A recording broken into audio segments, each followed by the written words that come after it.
Değerli arkadaşlar, bildiğiniz üzere Kürt Kültür ve Araştırma Vakfı, Kürt kültürünün, tarihinin, dilinin korunması, geliştirilmesi amacıyla kurulmuş ve sözleşmesinin merkezinde bu ülkelerin yer aldığı bir vakıf. Bu bakımdan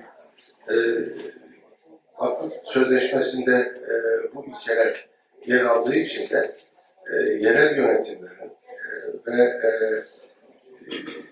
bölgesel yönetimlerin bu konudaki düşünceleri, faaliyetleri ve yapmaları gereken şeyler bizim için önem arz ediyor. Bu nedenle biz böyle bir konferans düzenledik. İranlıların, Afganların sorunlarıyla bile ilgilenmek zorundayız burada. Yani yerel yönetim, bunlar benim şehirde yaşamıyor diyemez.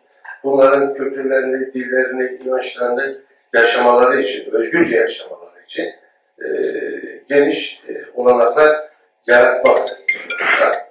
Bu mesela 1950 yılında Türkiye Avrupa Konseyi üyesi. Avrupa Konseyi 1988 yılında Strasbourg'da Avrupa Yerel Yönetimleri Özellik Şartı'nı imzaladı. Türkiye'de bunu 92 yılıydı sanırım. 92 yılında onayladı. Ama onaylarken tabii bütün sözleşmeler, uluslararası sözleşmeler olduğu gibi orada da çekinceleri vardı. 10-12 maddeyle ilgili çekince koydular. Zaten o çekinceleri koyunca sözleşme olmaktan çıkıyor. Öyle diyeyim. Evet. Şimdi tabii bu yalnız bunu çoğu arkadaşımız Avrupa Yerel Yönetim Özellik Sözleşmesi'ni siyasal özellikle bazen karıştırıyorlar. Tabii bu bizim konferansımızın ikinci oturumda muhtemelen akademisyen dostlarımız bununla ilgili daha geniş, daha akademik açıklamalar yapacaklar. Ama siyasal özellikle bu yerel yönetim özellik sözleşmesindeki özelliği birbirine karıştırmamak lazım. İkisi birbirinden farklı tabii. Yani, bu konferansı bildiğiniz üzere 2 bölümde yapacağız. Birinci bölüm özellikle şeyi çok önemsedik.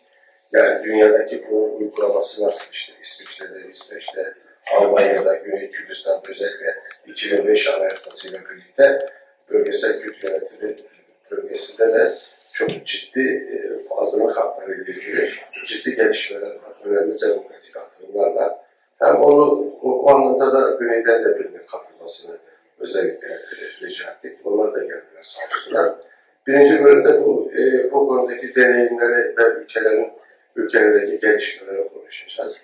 İkinci bölümde de akademisyenlerimiz bunu sosyolojik, hukuksal ve siyasal boyutuyla izleyecekler. Yerel yönetimlerin üzerine düşenler, görevleriyle ilgili.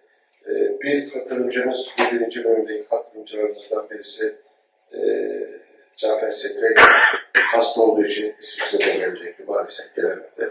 Onun dışındaki konuşmacılarımız, katılımcılarımız burada.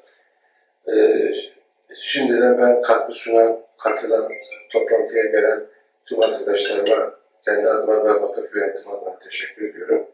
Ayrıca biz önümüzdeki hafta yani 27.1.2024 tarihinde vakıf olarak Diyarbakır Ticaret ve Sanayi Odası'nda 1925 başkanlığısına nasıl gelindi, sebep ve sonuçlar ve mahkeme süreciyle ilgili de bir konferans düzenleyeceğiz. Onu da duyurmuş olayım. Tekrar hoş geldiniz. Teşekkür ederim.